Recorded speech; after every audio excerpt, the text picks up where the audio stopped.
Current അഫയേഴ്സിന്റെ class ആണ്. അപ്പോൾ നമ്മുടെ ക്ലാസ്സിന്റെ 12ാമത്തെ ടോപ്പിക്കാണിത്. 11 വരെയുള്ള ടോപ്പിക്ക് കണ്ടിട്ടില്ലാത്തവർക്ക് തുടർച്ചയായിട്ട് കാണുന്നതിന് വേണ്ടിയിട്ട് വീഡിയോയുടെ ഡിസ്ക്രിപ്ഷൻ ബോക്സിൽ ടോപ്പിക് 1 to 12 വരെയുള്ളത് ഞാൻ ഇട്ടിട്ടുണ്ട്. സോ ഇതിന് മുമ്പുള്ള ക്ലാസ് കാണാൻ ആഗ്രഹമുള്ളവർ അത് കണ്ടുവരിക കേട്ടോ. എല്ലാം ചെറിയ ചെറിയ ക്ലാസ് ആണ്. ഞാൻ പറഞ്ഞു ടോപ്പിക് വൈസ് കറണ്ട് അഫയേഴ്സ് ആണ് നമ്മളിപ്പോൾ തന്നുകൊണ്ടിരിക്കുന്നത്. 20 കറണ്ട് അഫയേഴ്സിൻ്റെ ഒരു സീരീസ് ആയിരുന്നു ഇത്. അതിൽ 12ാമത്തെ ടോപ്പിക്കിലാണ് നമ്മൾ എത്തി നിൽക്കുന്നത്. സോ 12ാമത്തെ ടോപ്പിക് എന്ന് പറയുന്നത് നമ്മുടെ പത്മ പുരസ്കാരങ്ങൾ 2024 കുറിച്ചാണ്. പത്മ പുരസ്കാരങ്ങളുമായിട്ട് ബന്ധപ്പെട്ട് PSCക്ക് ക്വസ്റ്റ്യൻ ചോദിക്കാവുന്നത് ഒന്നിൽ നമുക്കൊരു പ്രസ്താവനയായിട്ട് വേണമെങ്കിൽ ചോദിക്കാം, അല്ലെങ്കിൽ 4 ഓപ്ഷൻ തന്നിട്ട് കിട്ടാത്തതാരെ കിട്ടിയതാരെ എന്നുള്ള രീതിയിലൊക്കെ വേണമെങ്കിൽ ചോദിക്കാം. പല രീതിയിൽ ക്വസ്റ്റ്യൻ ചോദിക്കാം. ഇപ്പോൾ പത്മ പുരസ്കാരങ്ങൾ ഇമ്പോർട്ടൻ്റ് ആയതുകൊണ്ടാണ് നമ്മൾ ചെയ്യുന്നത്. പത്മവിഭൂഷൺ, പത്മഭൂഷൺ, പത്മശ്രീ എന്നിങ്ങനെ 3 തലങ്ങളിലായിട്ട് ആണ് എന്ത് ചെയ്യുന്നത് പത്മ അവാർഡ്സ് കൊടുക്കുന്നത്. അതിൽ ഏറ്റവും ഹയസ്റ്റ് എന്ന് പറയുന്ന പത്മവിഭൂഷണാണ്. 2024 5 പേർക്കാണ് പത്മവിഭൂഷൺ അവാർഡ് കിട്ടിയത്. ആ 5 പേരെ നിങ്ങളൊന്ന് ബൈഹാർട്ട് ചെയ്ത് വെച്ചേക്കണം. നമുക്കറിയാവുന്നതാണ് വൈജയന്തിമാല ബാലി അല്ലേ, അതുപോലെ തന്നെ ഭരതനാട്യം ഡാൻസർ ആയിട്ടുള്ള പത്മ സുബ്രഹ്മണ്യം, പിന്നെ നമ്മുടെ മുൻ ഉപരാഷ്ട്രപതിയായിട്ടുള്ള M വെങ്കയ്യ നായിഡു, പിന്നെ വരുന്നത് ചിരഞ്ജീവി, ആക്ടർ ചിരഞ്ജീവി, ദെൻ ബിന്ദേശ്വർ പഥക. ഇങ്ങനെ 5 പേർക്ക്. അതിൽ ബിന്ദേശ്വർ പഥകിന് മാത്രം മരണാനന്തര ബഹുമതിയായിട്ടാണ് പത്മവിഭൂഷൺ ലഭിച്ചത്. ഈ 5 പേരെ പഠിക്കുക അത്രയും ബാലികേറ മലയായിട്ടുള്ള കാര്യമൊന്നുമല്ല. ആരൊക്കെയാണ്? വൈജയന്തിമാല ആക്ട്രസ് ഉണ്ട്, പിന്നെ പത്മ സുബ്രഹ്മണ്യം, ചിരഞ്ജീവി, വെങ്കയ്യ നായിഡു, ദെൻ ബിന്ദേശ്വർ പഥക. ഇങ്ങനെ 5 പേർക്കായിരുന്നു 2024 പത്മവിഭൂഷൺ അവാർഡ് കിട്ടിയത്. പത്മഭൂഷൺ എടുക്കുകയാണെന്നുണ്ടെങ്കിൽ കുറച്ചധികം പേർക്കുണ്ട്. പത്മഭൂഷൺ നമുക്ക് ജസ്റ്റ് അവരുടെ പേരൊന്ന് മനസ്സിലാക്കി പോകാനായിട്ട് ശ്രമിക്കുക. പത്മശ്രീ പഠിക്കുന്ന സമയത്ത് നമ്മൾ ഒത്തിരി എല്ലാം ഒന്നും പഠിക്കേണ്ട കാര്യമില്ല. പത്മശ്രീ കിട്ടിയ മലയാളികൾ ആരൊക്കെയാണെന്ന് മാത്രം നോട്ട് ചെയ്യുക. പത്മഭൂഷൺ പഠിക്കുമ്പോഴും അത് മതിയാവും. മലയാളികളെ നോട്ട് ചെയ്യുക. പത്മവിഭൂഷൺ മാത്രം ഈ 5 പേരുടെയും പേര് പഠിച്ചു വയ്ക്കുക.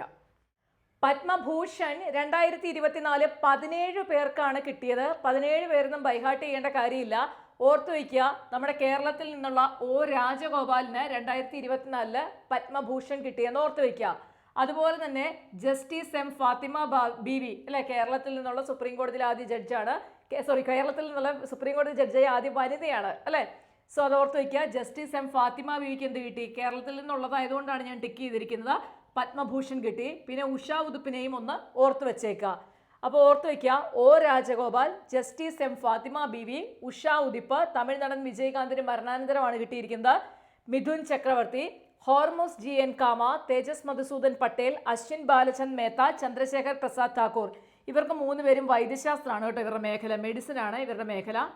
Then Sitaram Jindal, Ram Naik, Yang Liu, Kundan Vyas, Pyarelal Sharma, Raj Dutta, Thogdan Rinpoche, Satyabrata Mukherjee. ഇങ്ങനെ 17 പേർക്കായിരുന്നു എന്ത് കിട്ടിയത്? പത്മഭൂഷൺ അവാർഡ് 2024 കിട്ടിയത്. വീണ്ടും ഞാൻ പറയുന്നു, O രാജഗോപാലിനെയും ജസ്റ്റിസ് M ഫാത്തിമ ബീവിയെയും ഒന്ന് ഓർത്ത് വെച്ചേക്കണം, ഈ കൂട്ടത്തിൽ മറക്കരുത്. ഇനി 110 പേർക്കുണ്ട് പത്മശ്രീ. 110 പേരെ ഒന്നും പഠിക്കുക എന്ന് പറഞ്ഞാൽ ഇമ്പോസിബിൾ ആണ്, നമുക്ക് ആവശ്യമില്ല. അപ്പോൾ പത്മശ്രീ കിട്ടിയ മലയാളികളെ മാത്രമേ നമ്മളിപ്പോൾ ഇവിടെ പറയുന്നുള്ളൂ. പത്മശ്രീ കിട്ടിയ മലയാളികൾ നിങ്ങളൊന്ന് പഠിച്ചു വെക്കണം.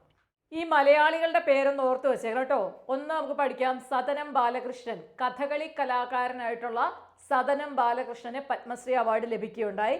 പിന്നെ അതുപോലെ EP നാരായണൻ. EP നാരായണൻ എന്ന് പറഞ്ഞാൽ തെയ്യം കലാകാരനാണ്, അദ്ദേഹത്തിനും പത്മശ്രീ അവാർഡ് ലഭിക്കുകയുണ്ടായി. സത്യനാരായണ ബലേരി, ഇദ്ദേഹം ഒരു നെൽ കർഷകനാണ്. കാസർഗോഡ് നിന്നുമുള്ള ഒരു നെൽ കർഷകനാണ് സത്യനാരായണ ബലേരി. ഇദ്ദേഹം പല വെറൈറ്റീസ് ഓഫ് നെല്ലുകളുടെ ഒരു കളക്ഷൻ തന്നെ അദ്ദേഹത്തിനുണ്ട്. അങ്ങനെ അദ്ദേഹം എന്താ പറയുക, നല്ലൊരു കർഷകനായിട്ടുള്ള കാസർഗോഡ് നിന്നുള്ള നെൽ കർഷകനാണ് സത്യനാരായണ ബലേരി. ദെൻ P ചിത്രൻ നമ്പൂതിരിപ്പാട്, അദ്ദേഹത്തിന് മരണാനന്തരമായിട്ടാണ് പത്മശ്രീ അവാർഡ് കിട്ടിയത്. സാഹിത്യ മേഖലയുമായി ബന്ധപ്പെട്ട വ്യക്തിയാണ് P ചിത്രൻ നമ്പൂതിരിപ്പാട്.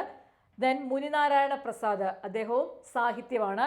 ദെൻ അശ്വതി തിരുനാൾ ഗൗരി ലക്ഷ്മിഭായ് തമ്പുരാട്ടി. അപ്പോൾ ഇത്രയും മലയാളികൾക്കാണ് പത്മശ്രീ അവാർഡ് 2024 കിട്ടിയത്. 110 പേർക്കാണ് കിട്ടിയത്. അതിൽ ഞാൻ മലയാളികൾ മാത്രമേ ഇവിടെ പറയുന്നുള്ളൂ. ഈ മലയാളികൾ നമുക്ക് ആവശ്യമായിട്ട് വരും. സോ അതുകൊണ്ട് ഇത് പഠിച്ചു വയ്ക്കുക. ആരൊക്കെയാണ്? സദനം ബാലകൃഷ്ണൻ, EP നാരായണൻ, അപ്പോൾ ഇത് ഓർത്ത് വെച്ചേക്കണം. സദനം ബാലകൃഷ്ണൻ കഥകളി കലാകാരനാണ്. EP നാരായണൻ തെയ്യം കലാകാരനാണ്. സത്യനാരായണ ബലേരി നെൽകർഷകനാണ്. ചിത്രൻ നമ്പൂതിരിപ്പാട് സാഹിത്യകാരനാണ്. മുനിനാരായണ പ്രസാദ് സാഹിത്യമാണ്. അശ്വതി തിരുനാൾ ഗൗരി ലക്ഷ്മിഭായ് തമ്പുരാട്ടി. ഇത്രയും പേർക്കാണ് കിട്ടിയിരിക്കുന്ന പത്മശ്രീ നേടിയ മലയാളികൾ. അപ്പോൾ പത്മ അവാർഡ് പഠിക്കുമ്പോൾ വീണ്ടും പറയുന്നു, പത്മവിഭൂഷൺ കിട്ടിയ അത്രയും പേരെ പഠിക്കണം. പിന്നെ പത്മഭൂഷണിൽ ഞാൻ മലയാളികൾ 2 പേരുടെ പേര് എടുത്തു പറഞ്ഞായിരുന്നു, അവരെ പഠിക്കുക. ഇവിടെ പിന്നെ എന്താ വേണ്ടത്? ഇത്രയും പേര് പഠിക്കുക. അപ്പോൾ പത്മ അവാർഡ്സ് എക്സാമിന് ആവശ്യമുള്ളതായിട്ടുണ്ട്. So thank you so much.